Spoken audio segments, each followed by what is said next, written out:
makan dimsum enak rasanya. Assalamualaikum. Assalamualaikum teman-teman semua. Hari ini kami akan dari kelompok 3 akan presentasi tentang modul ajar materi fisika energi terbarukan. Yang pertama dari saya sendiri yaitu Nur Syahrizam, ada juga Pak teman saya. Saya Muhammad Sabtan Nurdiansa. Saya Fitriani. Saya Simelia Sejirahmani. Saya Elva Mudianti. Oke, untuk yang pertama itu saya akan menyampaikan identitas dari modul ini. Yang pertama itu dari nama penulisnya itu dari kami kelompok 3, terus nama sekolahnya itu SMA Negeri 10 Pontianak. Tahun pembuatannya itu 2022 dan juga untuk jenjang sekolahnya itu SMA Pasir karena kelas 10. Terus elemennya itu satu, yang pertama itu pemahaman sains yaitu energi terbarukan temanya ini. Terus yang kedua itu keterampilan proses yang itu mengamati, mempertanyakan dan memprediksi. Terus ada juga merencanakan dan melakukan penyelidikan, memproses dan menganalisis data dan informasi. Yang terakhir itu mengevaluasi dan merefleksikan. Terus untuk kata kuncinya itu energi terbarukan dan juga pengetahuan prasyaratnya itu peserta didik itu harus memahami materi tentang usaha dan energi dan juga energi dan perubahannya serta gaya dan gerak di pertemuan sebelumnya. Oke, untuk profil pelajar Pancasila yang pertama itu beriman dan bertakwa kepada Tuhan Yang Maha Esa dan juga berakhlak mulia. Yang kedua itu mandiri, bernalar kritis, gotong royong dan kreatif. Namun mode pembelajarannya ini menggunakan mode luring, yaitu luar jaringan. Ya. Nama lainnya juga itu tatap muka. Oke, untuk yang mode pembelajarannya menggunakan PJBL, Project Based Learning. Yang berikutnya itu sarana atau prasarana. Yang pertama itu menggunakan aplikasi e-learning SMA Negeri 10 Pontianak. Yang kedua itu ada laptop, ada juga proyektor, spidol, wifi dan HP dari setiap siswanya. Target peserta didiknya itu kelas 10A dan 10C. Oke, bisa ke bawah.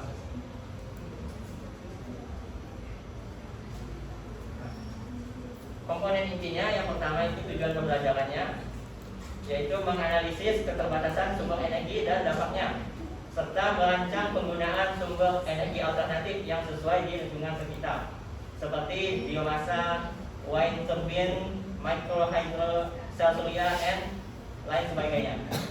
Terus yang B itu indikator tujuan pembelajaran. Yang pada pertemuan pertama itu peserta didik dapat mengidentifikasi masalah ketersediaan energi yang ada di lingkungan sekitar tempat tinggal dengan baik. Yang kedua, peserta didik dapat menganalisis pemecahan masalah yang mungkin untuk keterbatasan energi di lingkungan sekitar tempat tinggal dengan baik. Yang ketiga, peserta didik dapat merancang sebuah alat sederhana penghasil energi sebagai pemecah masalah keterbatasan sumber energi di sekitar tempat tinggal dengan benar. Pada pertemuan kedua, peserta didik dapat membuat sebuah alat sederhana sebagai penghasil energi untuk dapat memecahkan masalah keterbatasan sumber energi di sekitar tempat tinggal dengan benar. Yang pada pertemuan ketiganya, peserta didik dapat menyajikan hasil pembuatan alat sederhana dan cara kerjanya dengan baik. Untuk pertanyaan pemantiknya, yang pertama itu apa yang terjadi jika manusia hidup tanpa listrik?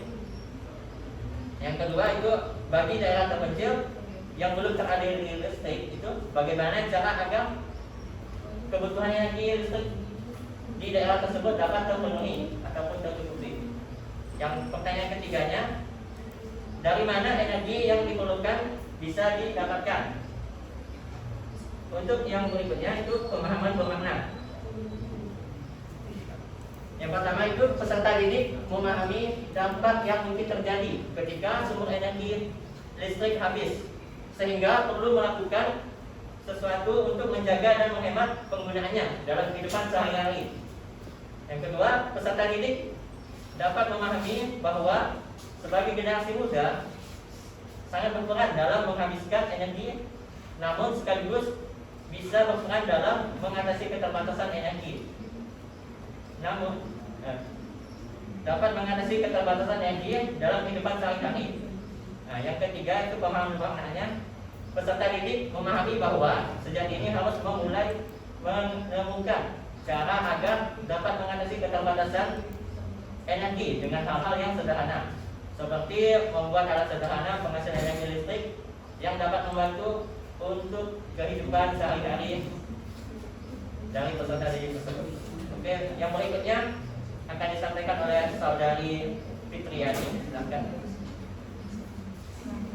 Kemudian untuk kegiatan pembelajaran dengan metode pembelajaran berbasis proyek ini dibagi menjadi 3 pertemuan, yaitu untuk pertemuan pertama pada kegiatan pendahuluan seperti biasa mengucapkan salam, kemudian mempersilakan peserta didik untuk berdoa, kemudian afirmasi positif sebelum memulai pembelajaran, kemudian menyampaikan tujuan pembelajaran pada hari ini.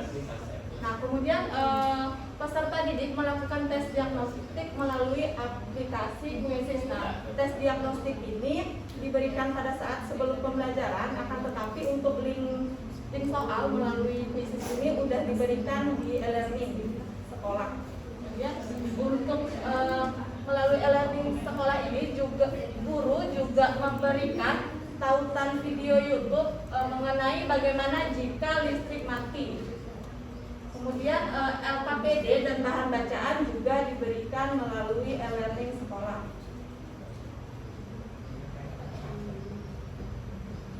Nah, untuk fase 1 yaitu penentuan pertanyaan mendasar atau start with essential question.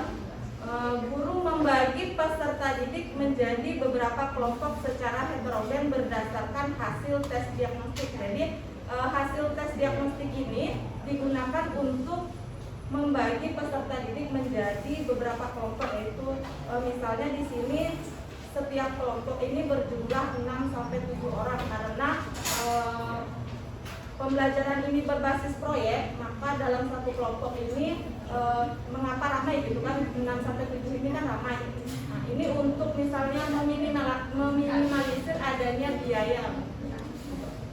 Kemudian guru membagikan LKPD. Kemudian yang ketiga yaitu peserta didik diminta menjawab pertanyaan pemantik. Pertanyaan pemantiknya apa yang terjadi jika manusia hidup tanpa listrik. Nah, kemudian peserta didik berbagi tugas dan peran dengan menuliskan tugas atau perannya di LKPD. Nah, nanti untuk LKPD-nya sendiri itu akan dijelaskan oleh saudari Elva. Kemudian setelah berbagi tugas di LKPD ini, peserta didik diminta untuk menyimak video YouTube mengenai bagaimana jika listrik mati. Nah, video YouTube ini yang tadi dibagikan di e-learning. Kemudian melalui LKPD, peserta didik mengidentifikasi masalah yang dibahas pada video. Nah, untuk fase kedua yaitu menyusun perencanaan proyek. Hal pertama yang dilakukan oleh peserta didik yaitu peserta didik menyusun perencanaan proyek dengan bantuan dan arahan dari guru. Kemudian yang kedua yaitu peserta didik mengisi LKPD berkaitan dengan rancangan perencanaan pembuatan proyek seperti alat dan bahan serta langkah kerja atau cara kerja yang akan mereka lakukan. Yang ketiga yaitu peserta didik mempresentasikan hasil rancangan di depan guru dan kelompok peserta didik lainnya. Jadi pada fase 2 ini yaitu menyusun perencanaan proyek, di LKPD itu peserta didik diberikan link berupa video YouTube atau media pembelajaran yang lain yang berhubungan dengan proyek yang akan dikerjakan sekarang ini gitu.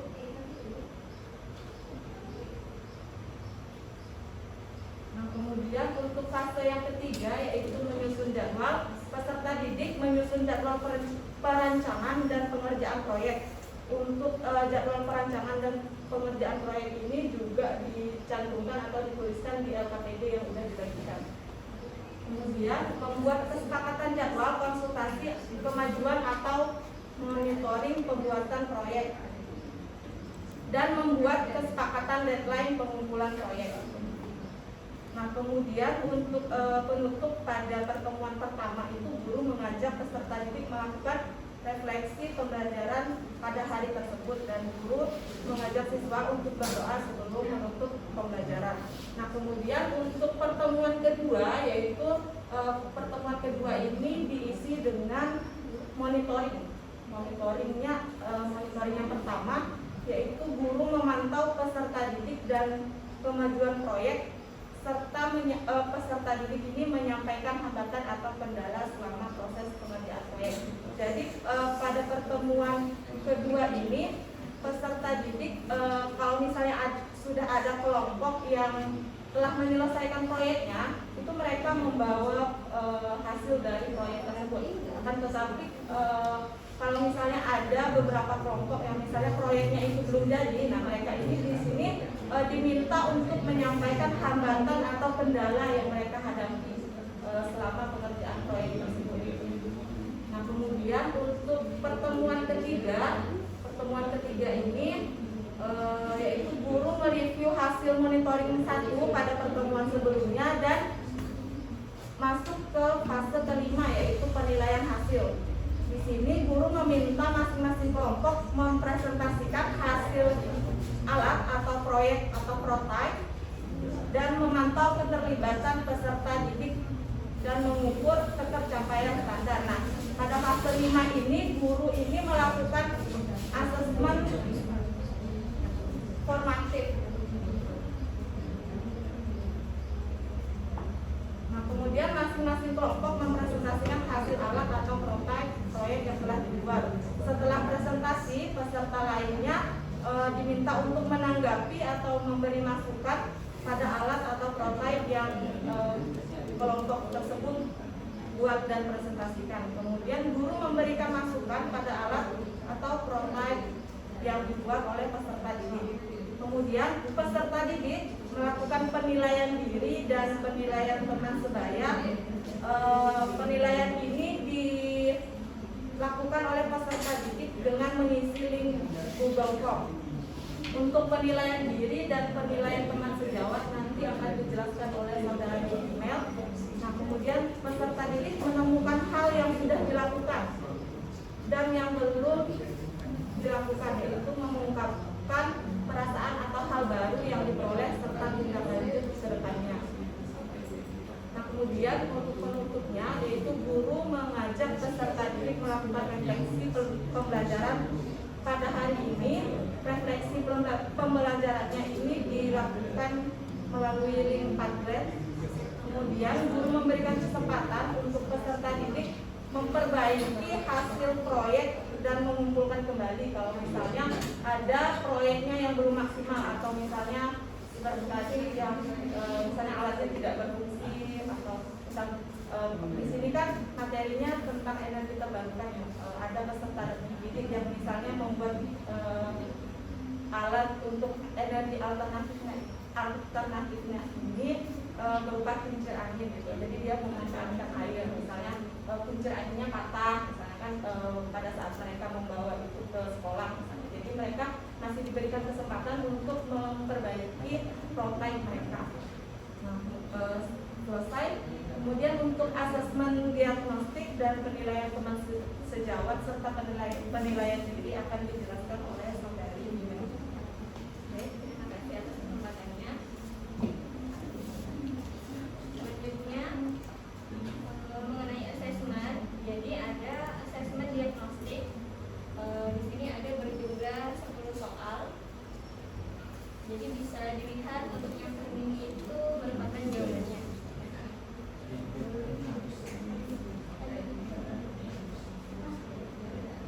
Jadi berjumlah 10.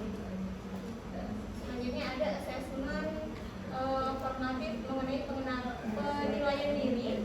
Jadi peserta didik menilai kemampuan dirinya masing-masing melalui Google Form yang telah dibagikan di Zoom. Itu ada poinnya. Saya dapat mengidentifikasi masalah sampai menjadikan hasil. Selanjutnya asesmen formatif penilaian teman sebaya.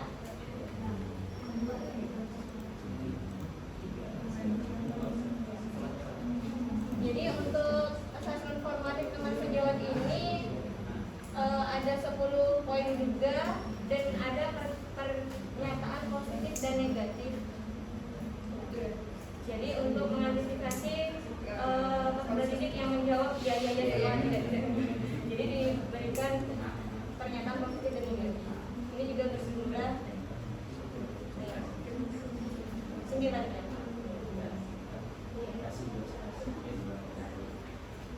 Baik, selanjutnya akan dibahas oleh saudara. Oke, terima kasih kepada Pak Ginar. Jadi di sini ada lembar asesmen tematik untuk observasi aktivitas proyeknya.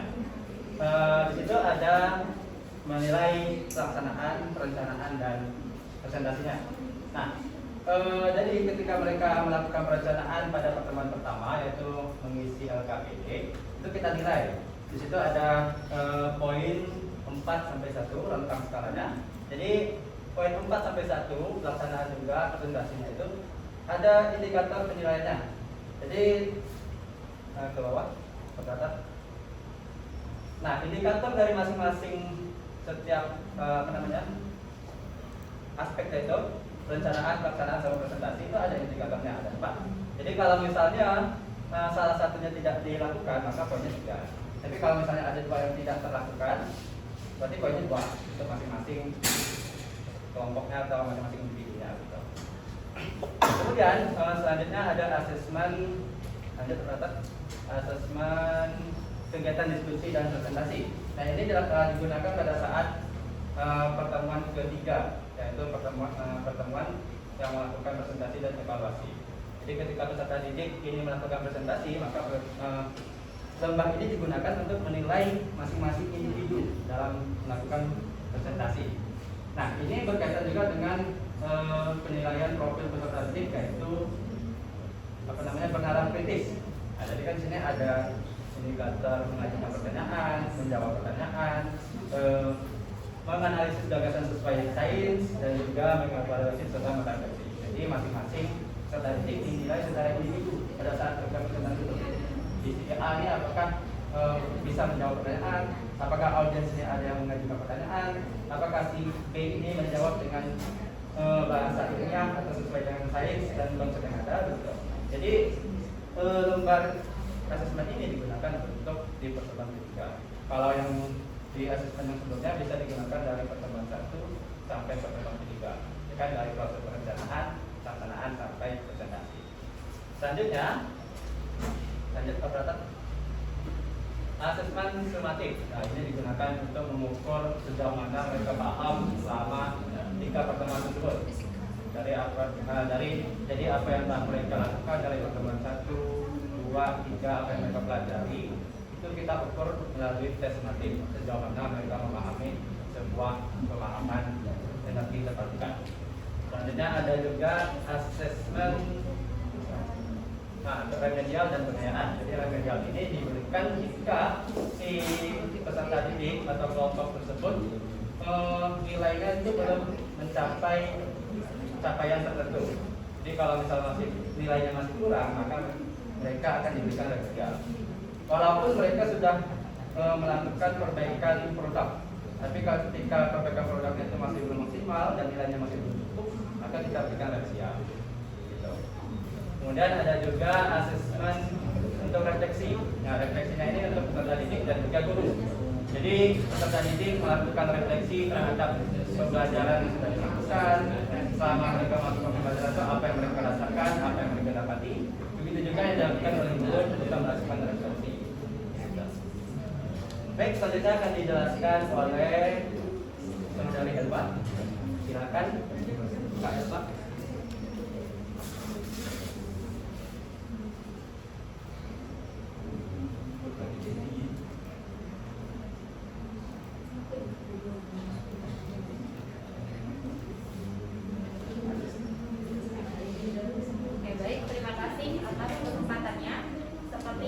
Dijelaskan oleh saudari Fitri tadi bahwa modul ini itu digunakan untuk 3 pertemuan, di mana pada pertemuan pertama itu membuat 3 langkah dari PJBL, kemudian pertemuan kedua itu 1 langkah yaitu monitoring, dan pertemuan ketiga itu 2 langkah terakhir gitu.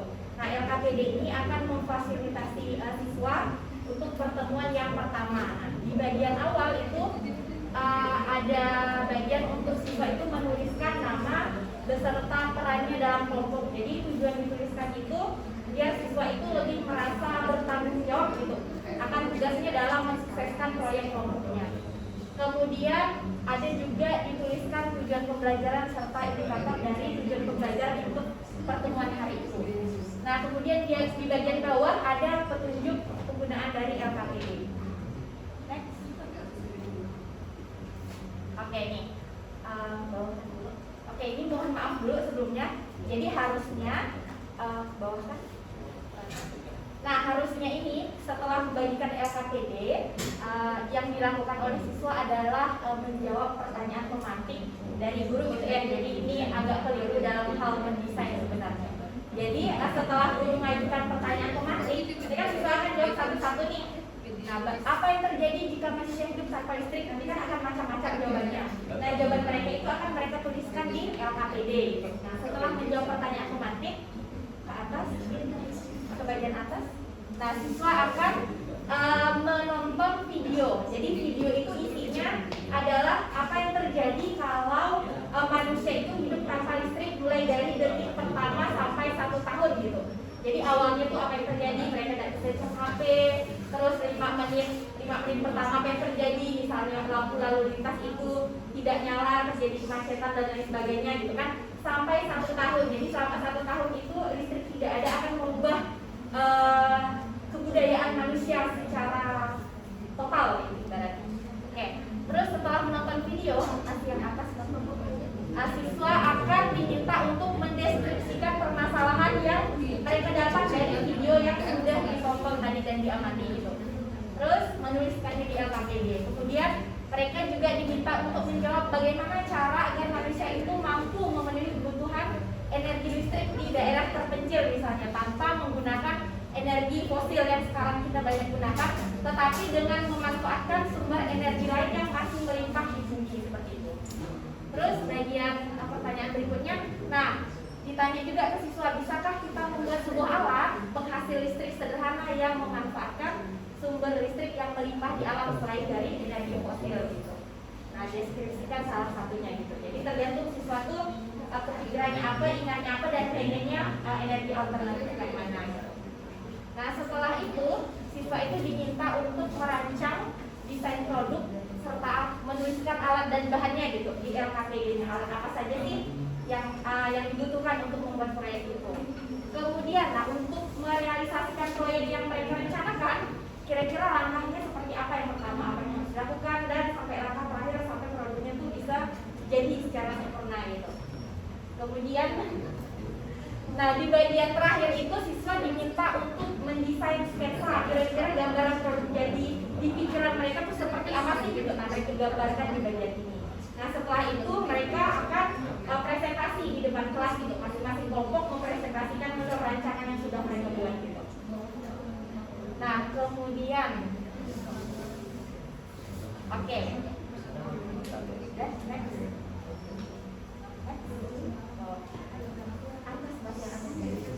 Oke. Yang referensi. Oke, nah, jadi siswa itu selain diberikan bahan bacaan oleh guru terkait materi energi alternatif ini, guru juga memberikan ide-ide proyek sederhana yang banyak ada di YouTube. Kan kadang siswa tuh tahu apa yang mau dilakukan, tapi kalau mau nyari tuh nggak tahu apa sih keywordnya gitu kan. Nah, guru tuh memberikan beberapa alternatif gitu, ide proyek yang bisa mereka lakukan gitu untuk keberhasilan pembelajaran. Oke, next. Nah, terakhir adalah bahan bacaan yang disiapkan oleh guru. Ini alternatif saja, siswa mau baca dari sini atau dari buku pelajaran ataupun dari internet atau nonton video di YouTube itu bebas saja seperti itu. Jadi siswa diberi kebebasan untuk menambah referensi mereka dalam keberhasilan proyek. Oke, demikian presentasi dari kelompok kami. Kami akhiri. Wassalamualaikum warahmatullahi wabarakatuh. Mungkin buka sesi tanya jawab. Silakan teman-teman yang mau bertanya. Silakan tanggapan. Coba buka itu langkah-langkah pembelajaran.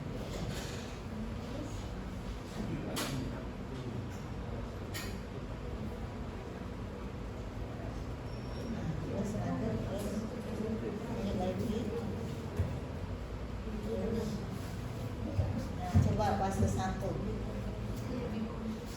Coba perhatikan juga yang lain.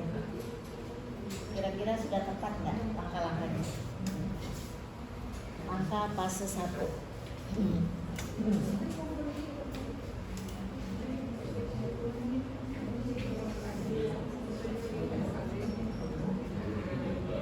Fase 1 pertemuan pertama ya? Iya.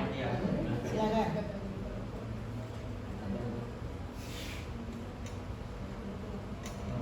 Ya, silakan. Videonya bukan di atas dulu, setelah mungkin bagi kelompok, baru ke pertanyaan tematik. Iya. Harusnya videonya itu letak di atas. Ya. Dari situlah nanti bukan guru yang membuat pertanyaan itu, tapi bagaimana guru membimbing supaya siswa bisa menemukan permasalahannya apa. Ya. Jadi itu letakkan nomor 5 di nomor 1 sebelum bagi kelompok ya. Sebelum bagi kelompok. Iya. Karena itu salah satu bentuk fasilitasi guru untuk siswa menemukan masalah. Nah, coba baca fase 1 itu apa? Ya. Nah, jadi bentuk fasilitasinya ya video. Nah, anak-anak coba kira-kira apa yang terjadi ya jika listrik mati. Nah, coba amati video ini misalnya kan sebagai pembuka ya. Iya. Nah, udah ditayangkan. Baru yang selanjutnya bagi kelompok. Jadi mereka diminta berpikir secara individual dulu. Ya, secara individual dulu. Nah, baru nanti baru bagi kelompok. Ya. Oke. Terus silakan yang lain lagi. Mana? Mungkin saya tidak ingin bertanya gitu ya. Mungkin lebih ke mengapresiasi gitu ya. Jadi saya sudah apa ya, ini sudah berbasis feedback gitu ya. Mungkin bisa menjadi referensi buat kelompok kami. Hanya saja ini mungkin teman-teman di kelompok ini tuh membuat urutannya berdasarkan apa gitu. Dari identitas, komponen inti. Itu kan sebenarnya sudah disediakan sama Permendikbud gitu ya, terkait modul ajar. Jadi udah sistematis urutannya gitu. Mungkin lebih diperhatikan lagi gitu ya. Intinya sudah lengkap, mungkin diperhatikan gitu kan. Jadi di komponen itu nanti ada asesmen apa ya tadi ya? Diagnostik gitu ya. Di komponen inti bukan di lampiran. Jadi disesuaikan sama urutan modul ajarnya si Permendikbud. Itu sih isinya udah lengkap, udah bagus kok. Iya. Dari sistematika aja. Ya, ada sistematika yang sudah ada kan? Saya aja yang susah di sistematika ternyata masih ada kececeran soal gitu ya. Jadi modul aja. Udah bagus kok. Ya, sudah bagus. Nanti kalau nggak punya formatnya nanti saya kasihkan gitu kan. Pada teman-teman. Oh, Bang Rizal ya yang kirim. Rizal kan aja yang kirim, katakan. Baik, terima kasih. Ada yang mau tanya lagi? Ada tuh yang mau tanya? Ada. Satu ya. Oh, silakan, Kak. Terakhir, yang terakhir.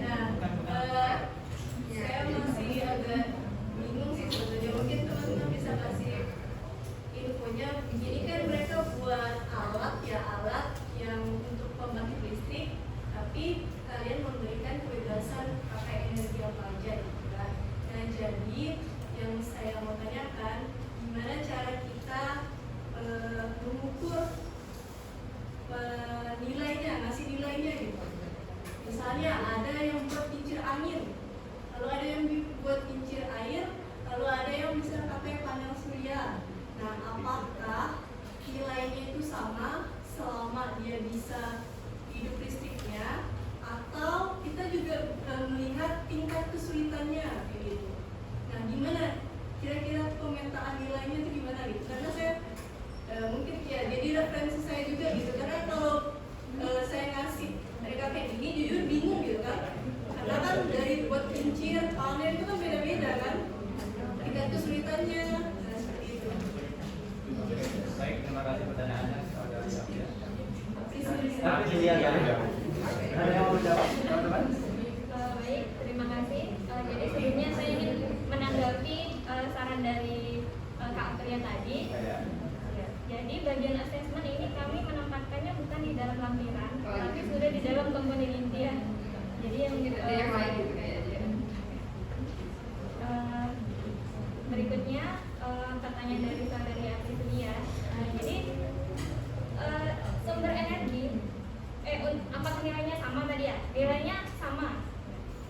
Yang kami nilai ini kan bagaimana mereka merancang, mereka mendapatkan sumber energi listrik dari sumber energi alternatif. Jadi sumber energi alternatifnya bebas apa saja, yang penting bisa menghasilkan listrik. Nah, semua sumber energi itu di dalam proyek yang referensi yang sudah kami bagikan ini menggunakan dinamo. Sistem kerja dinamo ini dia harus digerakkan dulu oleh sesuatu agar bisa menghasilkan listrik. Dan pergerakan dinamo itu bisa apa saja? Bisa dari air, bisa dari angin, bisa dari pergerakan magnet. Jadi nilainya sama, yang penting dinamonya ini bisa berputar ini pakai apa sih gitu. Itu ini apa namanya, tergantung kreativitas semua peserta didik. Oke. Masih. Kan ada penilaian kreativitas ya. Produk, nilai produk apa saja?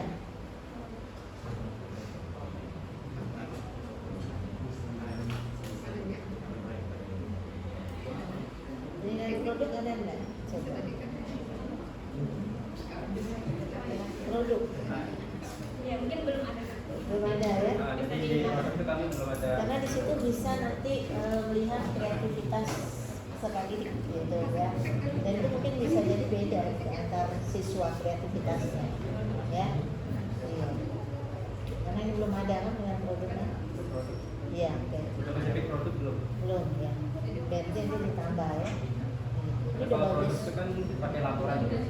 Dengan produk dari hasil produk yang dihasilkan ya. Oh. Misalnya ternyata bisa menghasilkan kecepatan katakanlah arus yang cukup lumayan gitu kan, bisa ternyata bisa menggerakkan atau apa gitu kan. Ditambah di laporan. Iya. Oke. Terima kasih Bu. Iya. Baik, tepuk tangan untuk kelompok maju.